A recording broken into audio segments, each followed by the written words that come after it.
Bon, difficile de faire plus générique que l'emballage de l'objet qu'on va tester aujourd'hui. Mais vous allez voir, il s'agit d'un très très grand classique des sites chinois. Donc bon, il y a juste un code barre sur l'emballage, je passe vite là-dessus. Il y a des autocollants QC Past des deux côtés pour sceller l'ensemble. Et là-dessous, on trouve un joli petit écrin, bon, qui est en carton, hein, vous fiez pas aux apparences, il y a une petite texture dessus, mais c'est du carton. Par contre, il se ferme avec un petit aimant, avec un petit souci du détail quand même.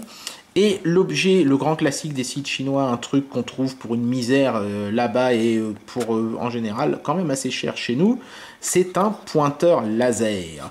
Et pas n'importe lequel, puisque a priori, il s'agirait du modèle le plus puissant qui soit en vente libre à l'heure actuelle pour les particuliers. On nous explique comment ça marche. Donc on peut voir que c'est un laser violet. Enfin, vous allez voir, la couleur c'est plutôt presque bleu ciel, hein, mais c'est assez joli, vous allez voir.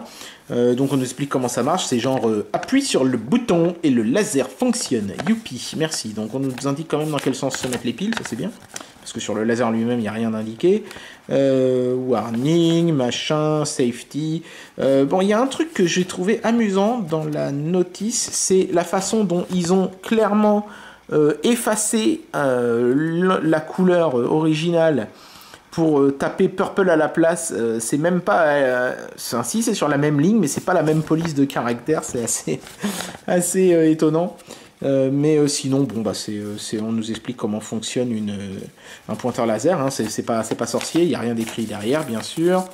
Le pointeur laser en lui-même est assez joli, je dois dire. Il est tout en soft touch et en métal, donc c'est pas mal. Bon, en même temps, il faut quand même qu'il y ait une partie en métal, surtout quand on a un pointeur laser qui est assez puissant comme ça. Mais vous allez voir que fondamentalement, ça ne change pas grand-chose. Je pense juste qu'il faut éviter de vous le coller dans l'œil, mais ça c'est vrai aussi pour les lasers moins puissants de toute façon. Disons que ça cramera votre rétine 6 fois plus vite, donc jouez pas au con quand même. Donc voilà, on a des piles bâtons qui sont fournies et qui sont d'une qualité acceptable. En tout cas, au moins, elles n'ont pas fui. C'est déjà pas mal pour des piles vendues avec un produit chinois, croyez-moi. D'ailleurs, vous verrez, on aura l'occasion d'en reparler. Hop, je visse comme ceci. Donc c'est bien qu'ils fournissent des piles, comme ça on peut s'en servir tout de suite. Puis bon, c'est des piles bâtons pas chères.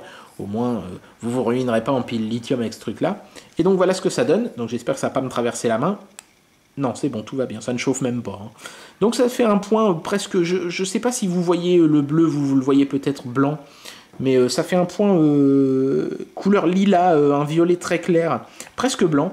Et l'avantage, c'est que c'est visible, bien sûr, sur les fonds noirs, mais aussi sur les fonds très clairs, puisque la longueur d'onde est assez élevée. Donc moi, je trouve ça assez joli.